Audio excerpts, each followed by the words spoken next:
Major ডালিম বলছি। অদ্য সকাল হতে খন্দকার মুশতাক আহমদের বলিষ্ঠ নেতৃত্বে সামরিক বাহিনী ক্ষমতা দখল করিয়াছে। শেখ মুজিব ও তার খুনি দুর্নীতিবাজ সরকারকে উৎখাত করা হইয়াছে। এখন হতে সারা দেশে সামরিক আইন জারি করা হলো। আপনারা সবাই আমাদের সাথে সহযোগিতা করুন।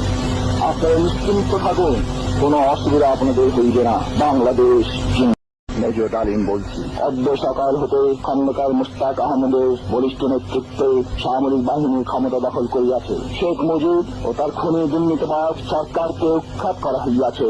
এখন হতে সারা দেশে সামরিক আইন জারি করা হলো।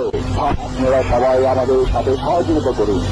আপনারা নিশ্চিন্ত থাকুন, কোনো অসুবিধা আপনাদের হইবে না। বাংলাদেশ মেজর ডালিম বলছি। অদ্য সকাল হতে খন্দকার মুশতাক আহমদের বলিষ্ঠ নেতৃত্বে সামরিক বাহিনী ক্ষমতা দখল করিয়াছে। শেখ মুজিব ও তার খুনি দুর্নীতিবাজ সরকারকে উৎখাত করা হইয়াছে।